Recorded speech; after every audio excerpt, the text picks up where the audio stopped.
Thank you, Vice Chairman, sir. We should appreciate the Honorable Finance Minister for presenting this budget in most difficult and trying times. Initially, sir, we all thought that it would be Honorable Finance Minister would submit the budget for UP and Punjab. However, as the budget speech of the Honorable Finance Minister went on, and it was nobody's budget, no one's budget. And I can confidently say that it is a stylish budget with no substance. I'm sorry to say that.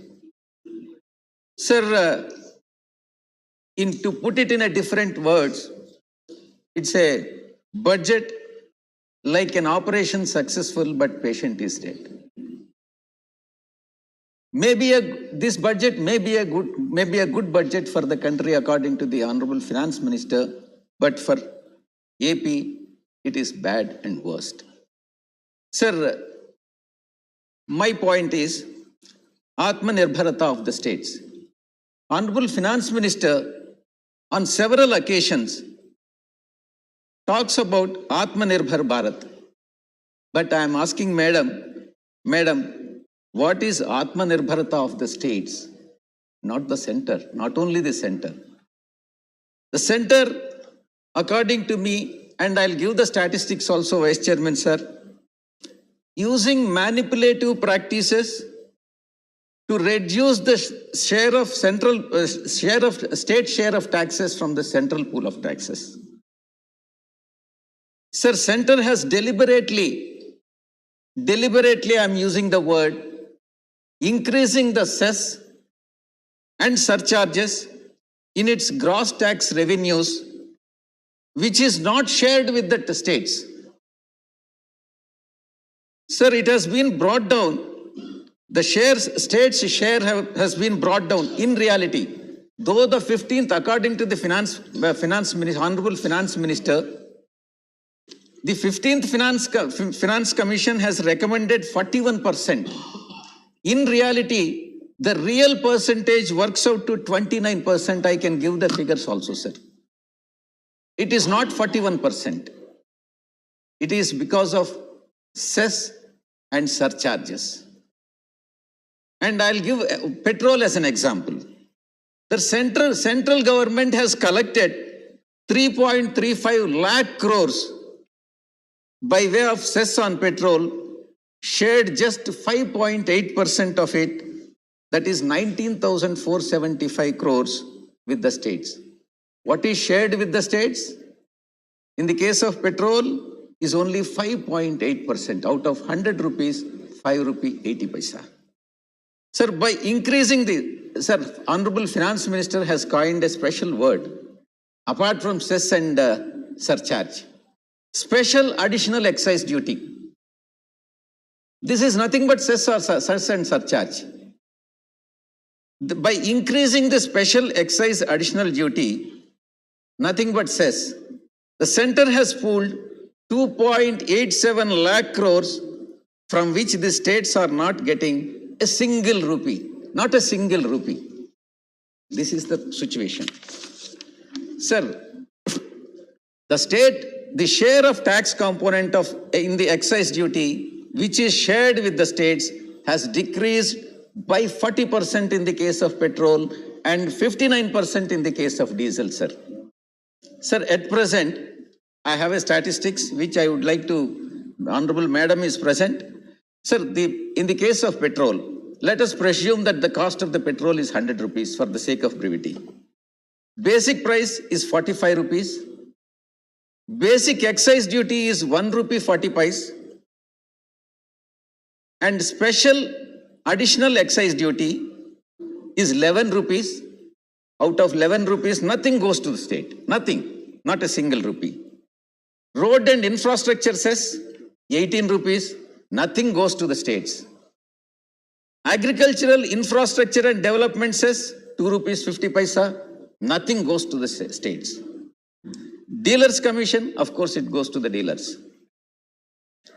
taxes, whereas the states are empowered to levy VAT in the case of petrol and liquor. What is that?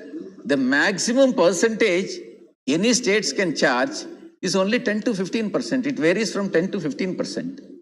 What is center getting? Central government is getting 85% and states are getting 15%. This is the justice what central government is rendering in the case of taxes, share of taxes. Sir, AP share in the divisible pool, I would like to share with the Honorable Madam. AP share when compared to the divisible profits, AP share of taxes. In 13th Finance Commission, between 2010 and 2015, AP share is 6.9%. 14th Finance Commission, 2015 to 20, from 6.9%, it has come down to 4.3%. It has come down by 2.6%. In 15th Finance Commission, it is 4.07% in 2000, whereas in the previous year, 2020-21, it was 4.111%. So year after year, Andhra Pradesh is getting, the share of taxes is coming down, and it is nothing but a stepmotherly treatment. Honorable Finance Minister is our daughter-in-law of our state. I want everybody to, all the honorable members to know about it. Sir, deciding the state share of taxes, there are certain points, that is population, forest cover, geographical area, there are various parameters. Quite surprisingly, 15% weightage is given for population. Andhra Pradesh is one state which is effectively controlling the population. And those states which are not controlling the population, they are benefited. Those states which are controlling the population, they are punished. This is the formula what the central government is following, or Finance Commission is following. Sir, comparative of AP budget. See, on various sectors, how the center is spending and how Andhra Pradesh is spending. Sir, on agriculture, Andhra Pradesh is spending 5.9% of the total expenditure, whereas center, which is agriculture, is considered to be priority sector. Center is only spending 3.8%. Education, Andhra is spending 11.8% and center is spending 2.6%. Health sector, Andhra is spending 6%, center is spending 2.2%. Rural development, Andhra is spending 7.1%, whereas center is spending 5.2%. Whereas my colleague sitting in front of me, Kanakamedala Ravindra, TDP, they criticize that state is not spending enough. And their leader, day in and day out, criticizes YCP government, saying that the government has failed in all respects, in all counts. This is how the politics are being played. Sir, the crucial sectors like agriculture, education, health, rural development, social welfare, Andhra Pradesh is spending more than the central government despite severe financial crisis on account of stepmotherly treatment by the central government. Sir, coming to income tax, I would like to bring to the notice of Honorable Madam. Madam, there is a 10% increase in the overall revenues on account of tax revenues. Madam, the tax exemption limit, when you came to power in 2014, was 2,50,000. And now, from 2014 to 2022, what is the inflation? Cumulative inflation is 48%, sir. Whereas, basic tax exemption limit remains the same. And I request the Honorable Madam to link this minimum tax exemption limit with that of inflation rate. Sir, with inflation reaching all-time high, but tax rates remain the same. This is the pathetic situation. And I request the Honorable Madam to further rationalize it and inflation be adjusted, again adjusted IT deductions and exemptions. Madam, there are certain difficulties because I am also taxpayer and chartered accountant. There are certain difficulties that are being faced by the assessees. One is there are 5 tedious documents which one has to collect in order to file the tax returns. One is Form 16 from the employer. Second is for interest income TDS certificates in Form 16A. Third is TDS certificates for other income and Form 26 AS and tax saving investment and expenditure proofs. These are all the documents which one has to collect in order to file the tax returns. My suggestion in this regard is consolidate multiple compliances across various forms into single ITR form.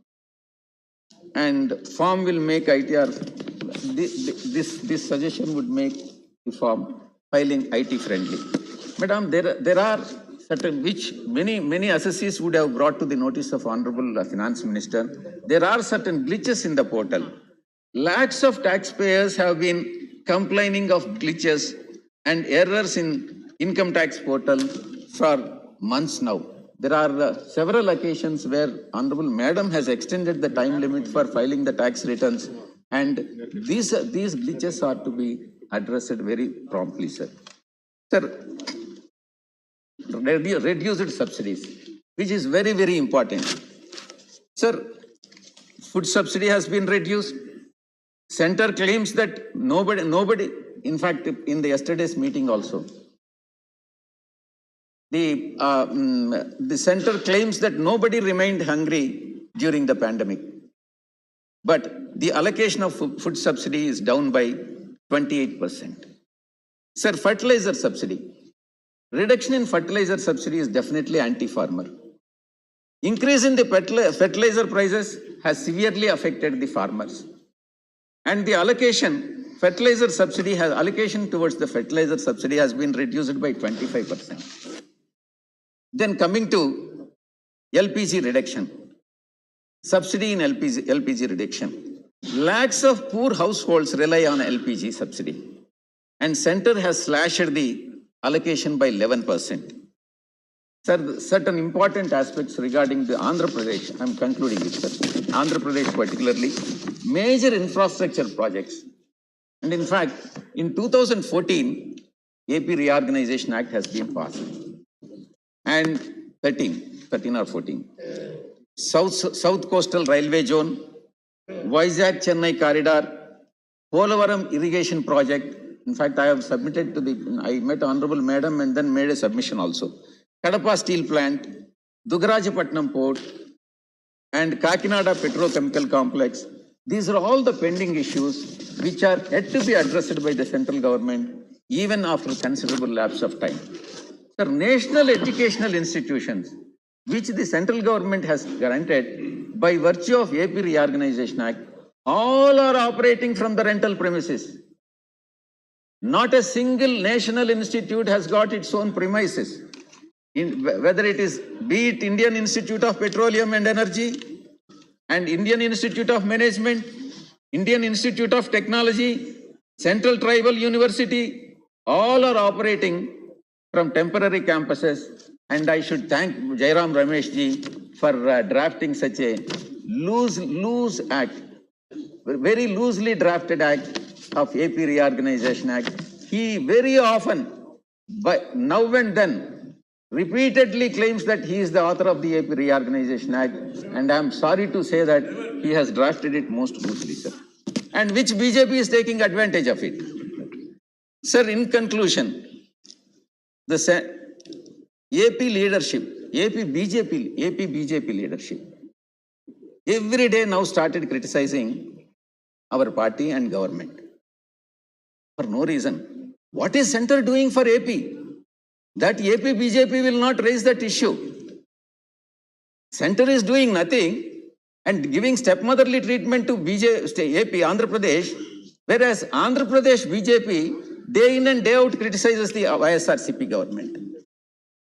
And in reality, the biggest critic of the central leadership of BJP and the union budget of AP is AP state BJP leadership itself. Sir, finally, in conclusion, I would like to submit to the Honorable Madam that the government claims the mantra, most chanted mantra of BJP government is Sabka Saath, Sabka Vikas, Sabka Vishwas, Sabka Prayas. Every year, one element is added to the slogan. Initially, it is Sabka Saath, Sabka Vikas, then Sabka Vishwas, then Sabka Prayas. Every year, one is added. Madam, I'm asking, this budget. Please conclude, sir. I'm concluding. This budget does not ensure Saath to the states. No Saath. This budget does not ensure Vikas to the states. This budget not taken the states into Vishwas. No Vishwas on the states.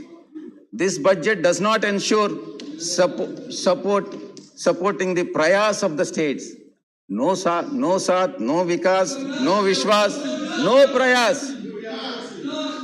Thank you very much, sir. Thank you for giving the opportunity. Thank you, sir. Thank you, Vijayasai Reddy ji.